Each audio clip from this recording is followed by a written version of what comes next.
Welcome to the Blue Collar Millionaire Show. I am your host, Chad Hufford, and this is the podcast where we celebrate the unsung heroes of the working world.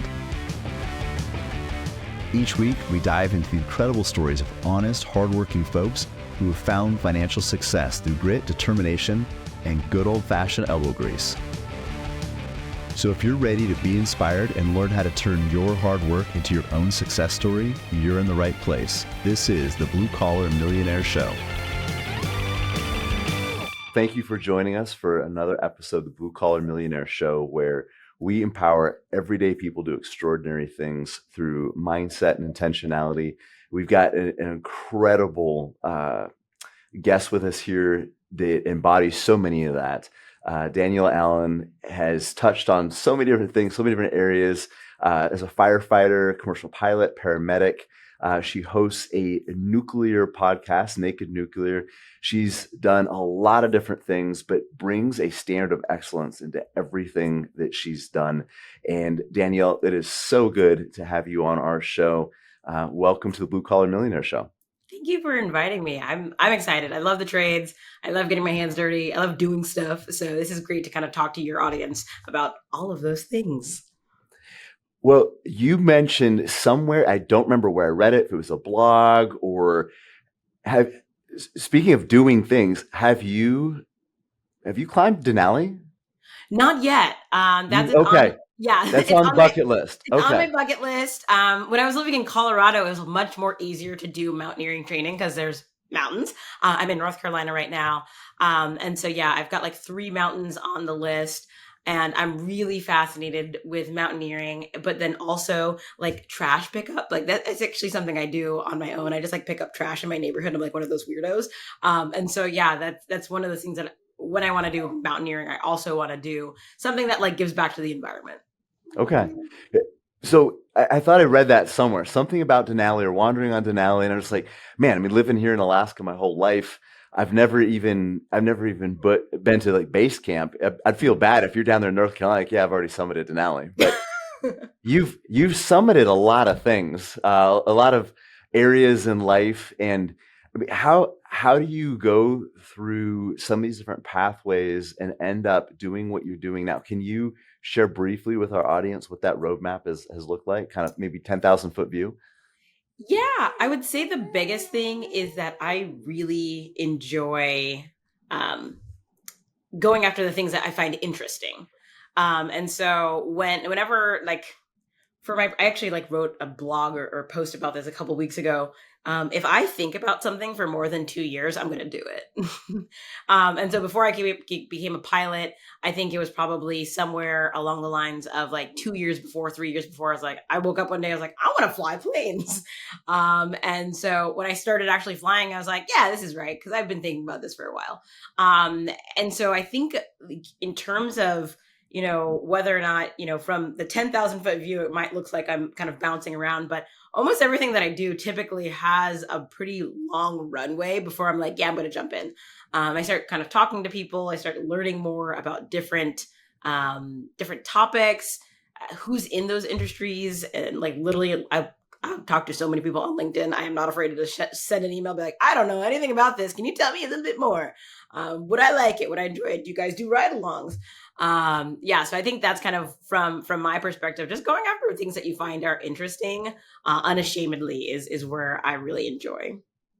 One of the things that I was just speaking about the other day, but one of the things that I've told my kids, like one of my biggest regrets of my 20s is the program that was playing in my mind was because I was no longer in college, that I graduated college, I was no longer a student. And I just see you as somebody who is committed to lifelong learning. Oh, yeah. But I'm curious, like how this, like where did this roadmap or how did this roadmap lead you into the nuclear energy space? Yeah, so that's actually kind of a funny story. I was a firefighter at the time, and it was probably 2021. And that's kind of where I noticed a ad that said, like, who wants to be an astronaut? And I was like, well, I kind of do. And a little bit on Instagram, I applied and I was like, this is kind of weird. Like, maybe it's a real thing, maybe it's not. And then from there, it was a Discovery Channel TV show. So the Discovery Channel, NASA, as well as Axiom were supposed to launch this TV show. And I started literally trying to become an astronaut. It was supposed to be 12 contestants over the Okay. course of 12 weeks, and every week that they eliminate a contestant. It never got to air. We never even got to go film, but they were trying to time the show with a rocket launch, with the Axiom 2 rocket launch. And so that was kind of the first step of being like, wait, do I want to be an astronaut? Like, is that what we're doing now? And so I remember the day that, they were like, hey, the show's canceled, like it's not gonna be a thing. I went onto NASA's website and I like literally looked up all of the astronauts that were current and looked at like all of the different things that they did. And one of the things that I noticed was, how well rounded they all were, but their specialties. Hmm. And I was like, I'm probably not going to be a Top Gun, probably not going to go to test pilot school. But I did see one of the astronauts had a background in nuclear energy and nuclear reactors. And I'm like, well, you're probably going to need that to go to the moon. So maybe we could try nuclear energy. And yeah, I heard another podcast that was talking about fusion energy. And that was where I really wanted to kind of focus on, was like nuclear energy from that. From firefighting to fusion. I like it. I like Yeah. it. So had you, at this point in your life, had you already had experience as a commercial pilot? Yeah, so I literally went to a flight school that kind of does the airline track for you. So they send you Okay. to an airline, and then as I was doing that, I was getting my commercial pilot license, and then my certified flight instructor. And so kind of working that way, but also I was still doing firefighting. So I was kind of like bouncing, juggling different things. Um, didn't do a whole lot of like actual like commercial pilot flying. I had like 2 students. And then, for me in the back of my head, I was like, I actually had my DPE, my designated pilot examiner, tell me, he's like, you would find the airlines boring. He's like, just I can tell by your personality, the airlines are not for you. And so he's like, what do you like to do? And I'm like, well, I'm a firefighter and I think aerial firefighting is really cool. And so I kind of dovetailed that. I'm building my hours out now to do kind of some more aerial firefighting type stuff, but it's a lot more technical flying. So if you're in Alaska, like I'm looking at a couple different programs for bush pilot um, workshops that are there. And so, yeah, like a currently it's on the back burner of many different things, but yeah, trying to get a little more like hands-on experience, low level flying, mountain flying. Um, because there's a very technical difference between flying, person from person A to B versus like, hey, we're going to put out this fire using our planes. And so, yeah, that's kind of one of the other fun things that I'm just kind of doing on the side. Yeah, I imagine as a commercial pilot, they're usually not working. Okay, so when you see a fire, here's how you fly into it. Like you're probably as a commercial pilot avoiding the smoke and the fires, not going towards it. But Yes. man, Danny, we could use you up here. I mean, I don't know how familiar you are with the wildfires that we get almost every single year, Mm-hmm. but because of the drastic changes in climate, Mm. there's areas that get so cold we don't get much snow, which sounds weird, but Okay. it's so cold that there's not. So these are very dry areas, even though it might be below zero half the year. But then in the summer it can get 80, 90 degrees, and again, it's like kindling, Yeah. and it's very, very treacherous flying. So Mhm. if you ever need an adventure, we'd love to have you come up here and help with that. Um, but going back to the nuclear energy thing, one of the things that really intrigued me about talking to you is like when people hear nuclear, I think they think Hiroshima, they think Chernobyl, they think like nuclear. Like, we've seen movies, they make movies about these things, and it triggered something in me because so many of our audience that has been with us for a while, they've heard us talk about number one, you can't eliminate all risks. Like Yeah. there's no such thing as no risk.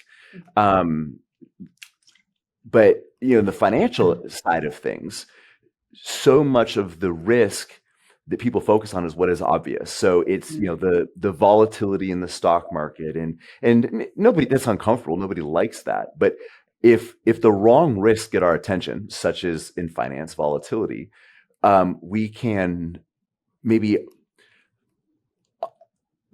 ignore or miss uh, some of the more important risks, like inflation, which this Mhm. is not a temporary problem, like volatility. I mean, volatility comes and goes. It's like a storm that hits, but with inflation, that permanently erodes at the value of our dollar. And I think I'm confident inflation destroys more financial freedom than volatility. So Mhm. circling back to like energy, like there's this whole thing about safe and this and that, and some of the same people that are so adamant about protecting the environment while developing energy sources are the same ones that are scared out of their boots with nuclear. Can you talk a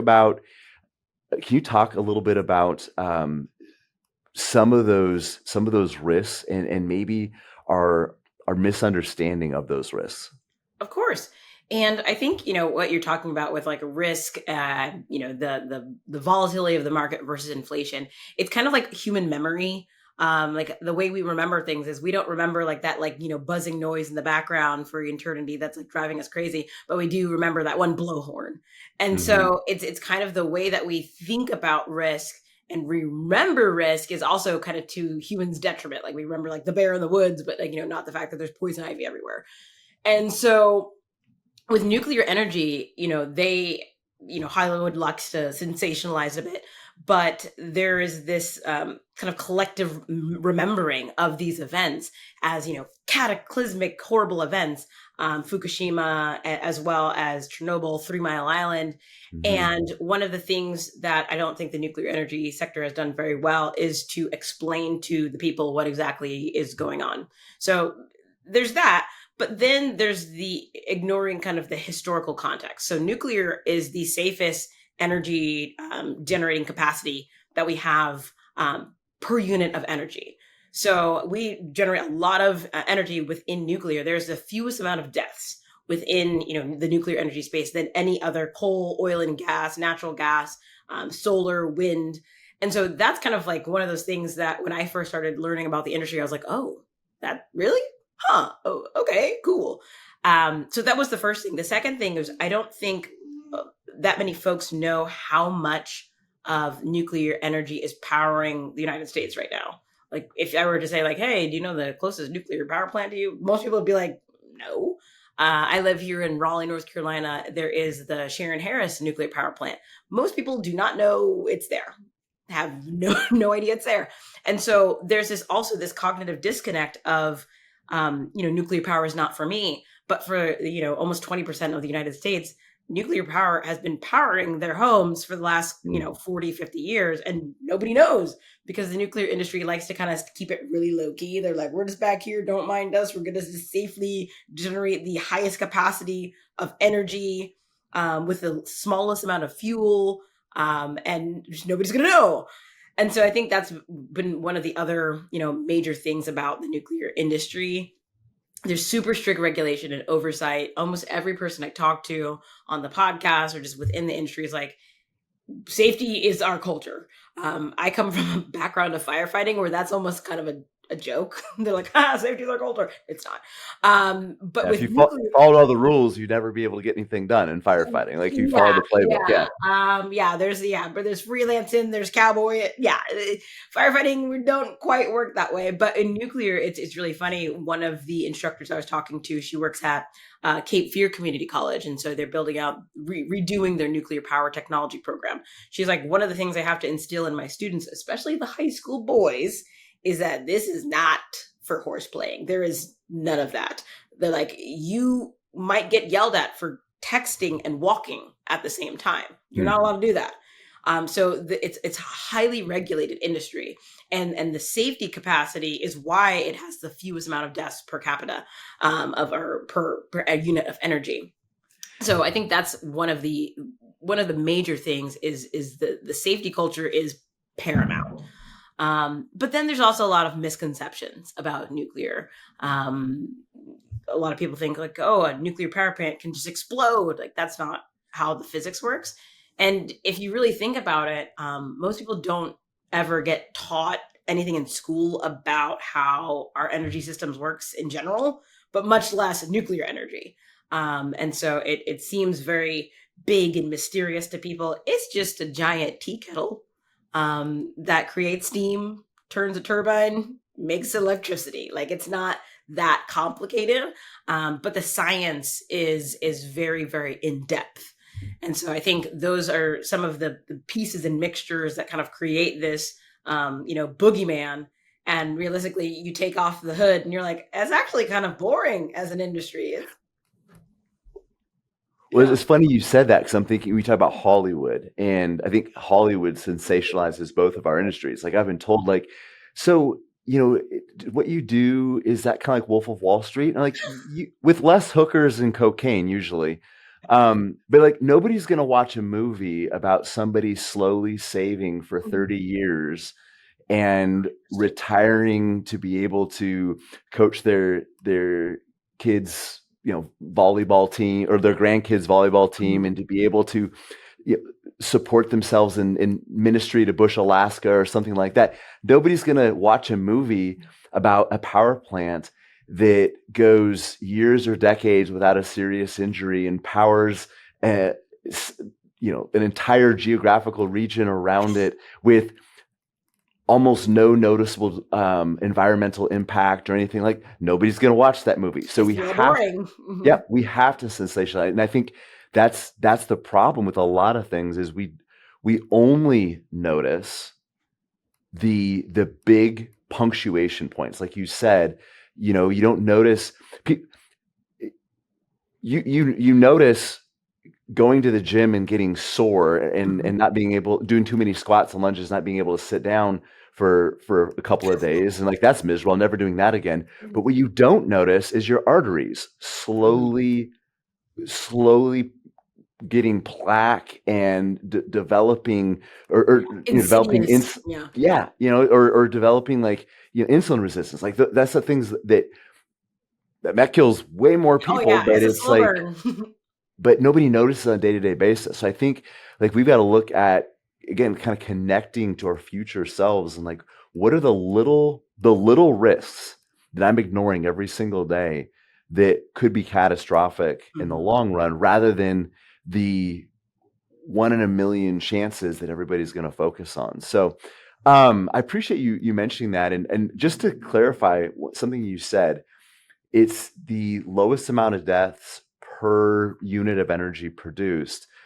But from my understanding, and a couple things too, and it isn't like when you say that it's per energy, it's not because, well, there's no deaths because it's such a small niche sector of energy that like there's like 7 people doing it and that's it. Nobody's died yet. Like, no, this, like you said, it is massive. It is powering way more than people realize. But it isn't just deaths. I mean, some of our listeners might be like, well, it might not be deaths, but you have somebody growing a third ear on their forehead. Yeah. But it's injuries too. The incidence of injuries in general, not just even related to the nuclear, because you're talking about the attention to very small details. I almost said minor, but they're not minor. The attention to very small details in everything because of the potential of nuclear. Because it is such a powerful tool, that the attention to very small details is paramount to the success of that industry, that it isn't just deaths, it's injuries in general that are very, very low. Is that correct? That is correct. And I think the other thing that I didn't even mention was just like kind of as we were talking about with, the slow, insidious thing that grows in the background. Nuclear doesn't have any CO2 emissions, and it's taking up a very, very small land footprint capacity. And so one of the things I've been finding super fascinating is I'm trying to plan a trip to Mongolia. I've been like planning a trip for like a decade. I want to go to the World Nomad Games and do a whole thing there. But the capital city has the worst air quality in the world because everybody has coal burning ovens. And it's really fascinating because of the fact that the rate of asthma for children under 5 is like nearly, it's pretty high. I have to look up the percentage, but it's way higher than anywhere else.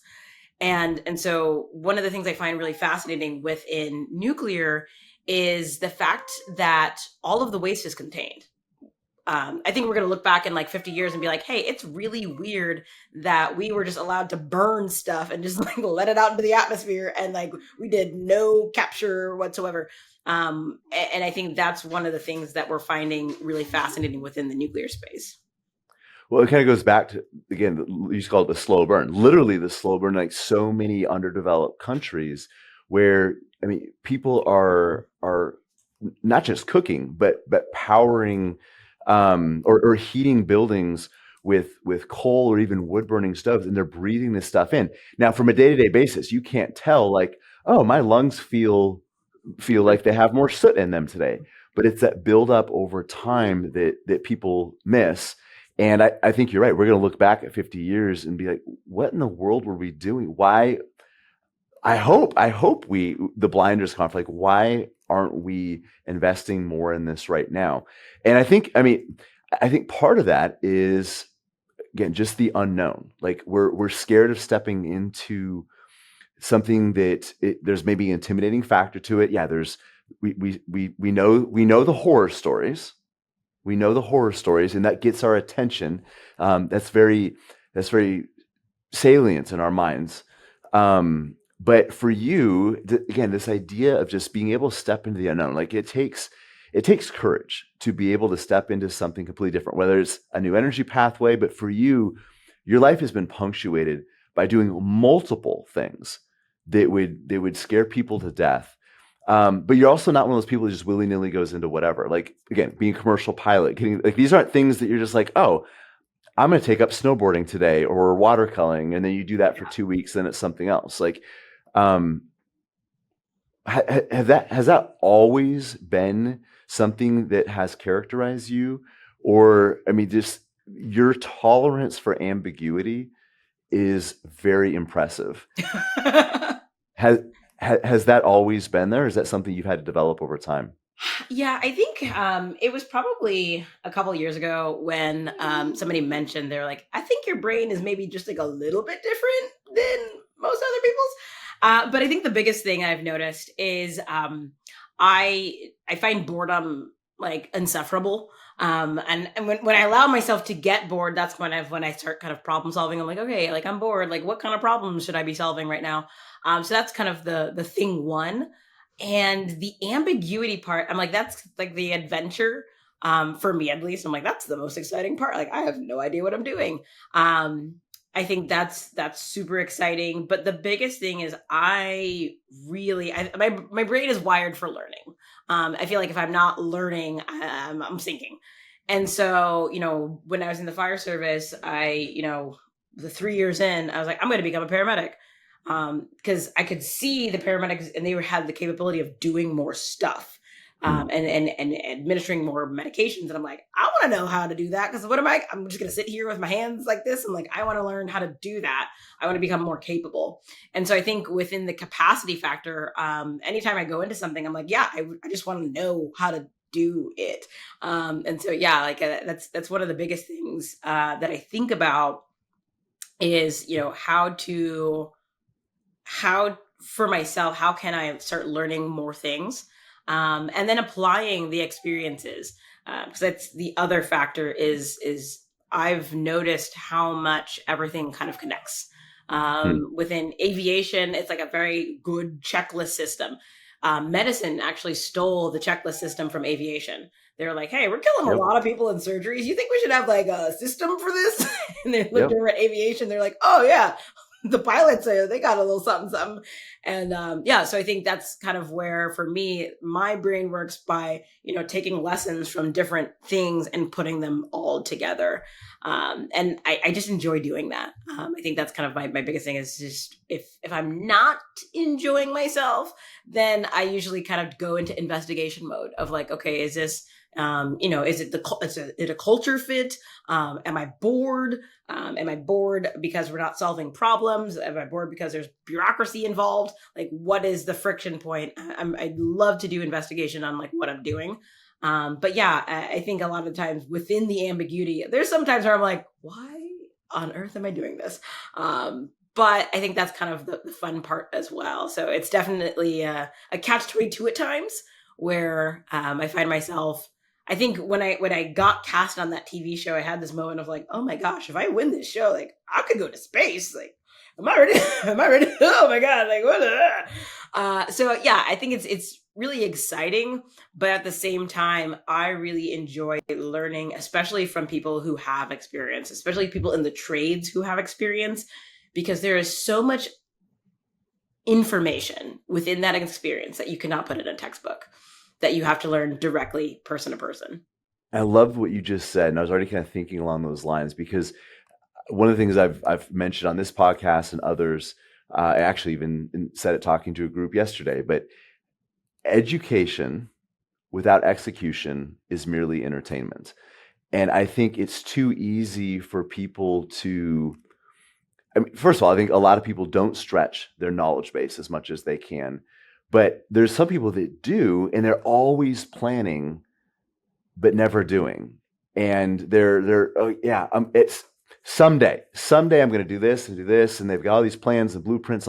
But someday is unfortunately is not a day on the calendar, and so I think there's a balance there of planning and preparing, but also executing. You're not going to have it perfect. You still will have to.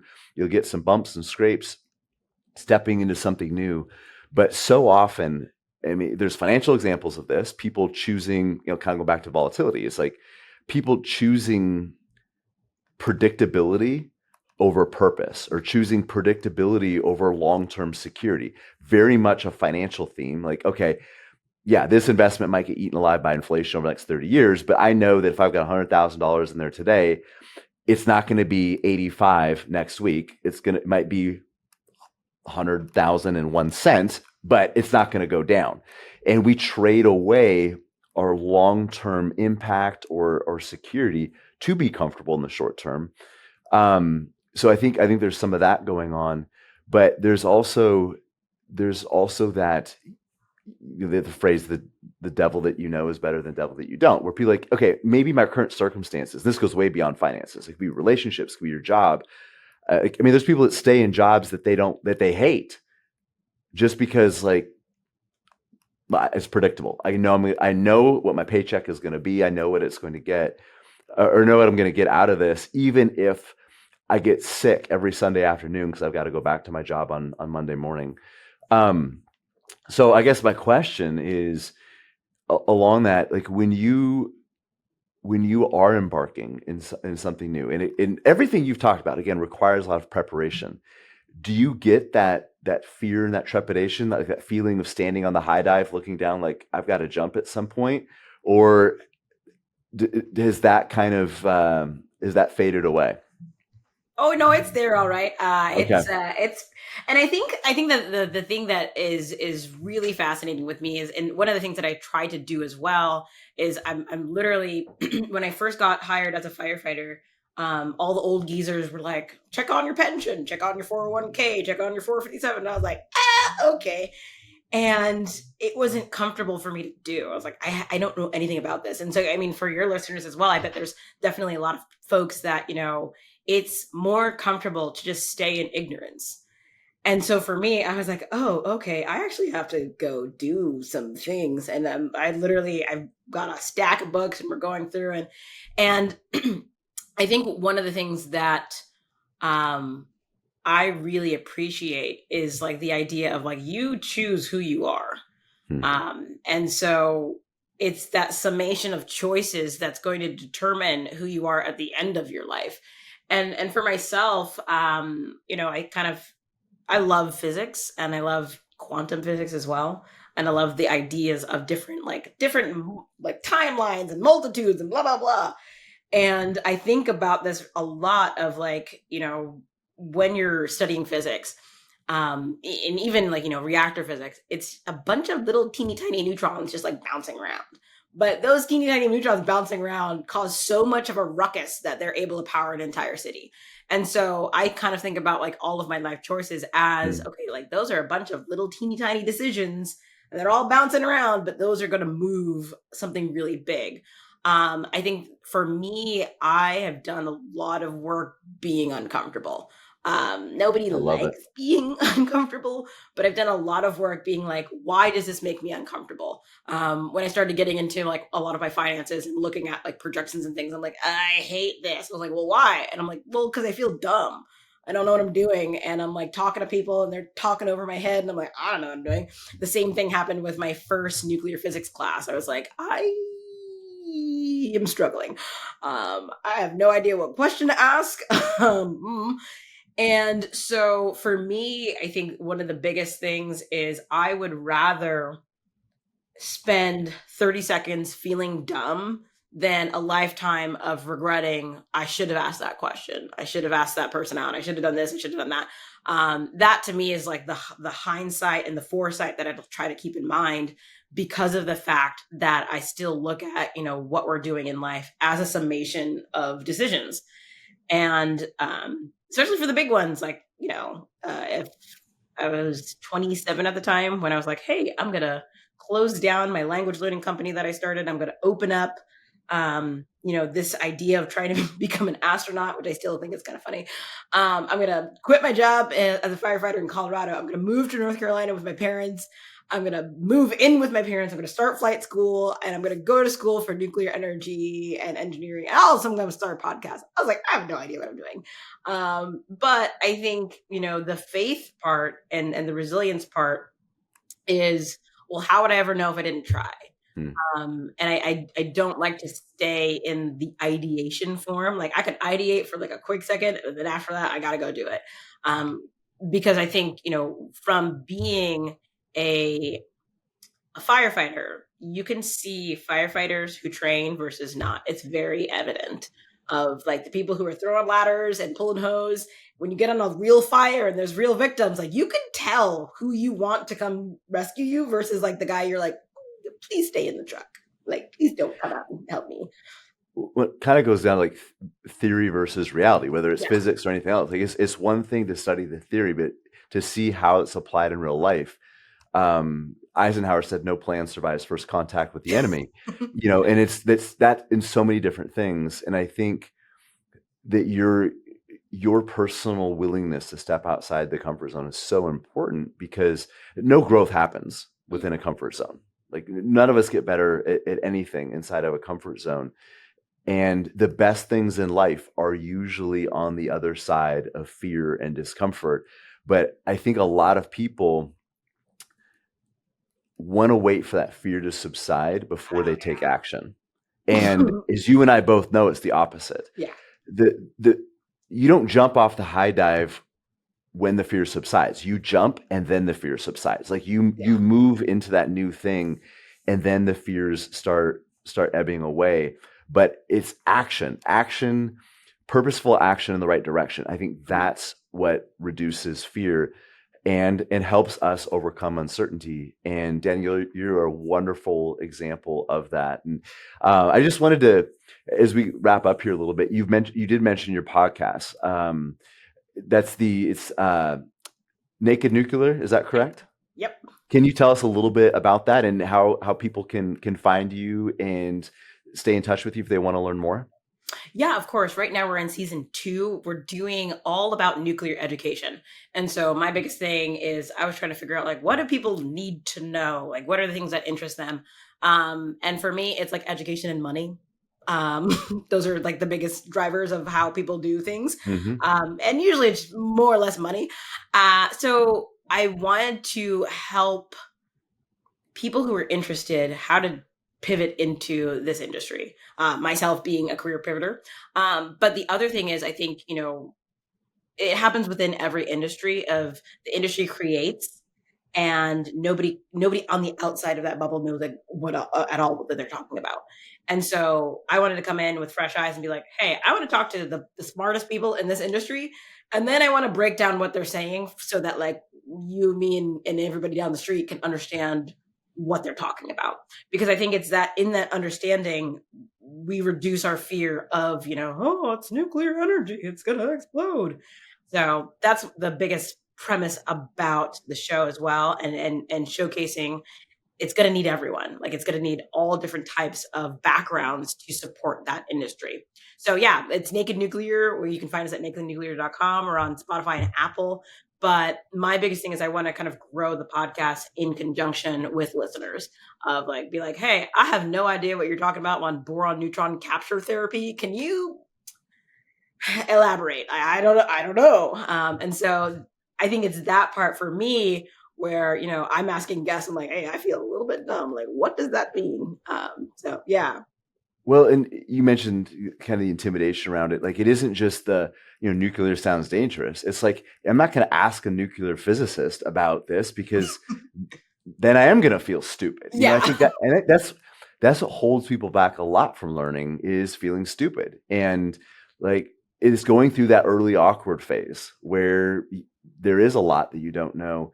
So with your podcast, you're trying to break down these concepts to re-educate people and allow them to understand it in the form that doesn't require a PhD in physics.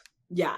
Yeah. And I mean, like that's like the most fascinating thing to me. As somebody who likes to learn, like I got into this industry and I looked like I did a 360. I'm like, oh my gosh, there's so much in every direction. I was like, this is exciting.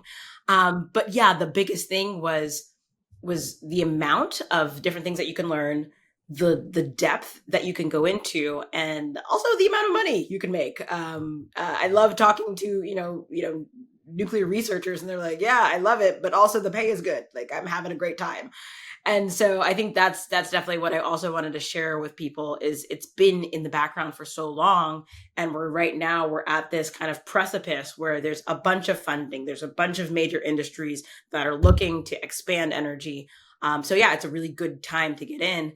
And the industry in and of itself is very small, like in the network wise. And people are very willing to help. I've never found that, like, I'll email somebody and they're like, hey, yeah, just call me. And I'm like, you're the vice president of this, what? Like on the phone? Like, you want to check me?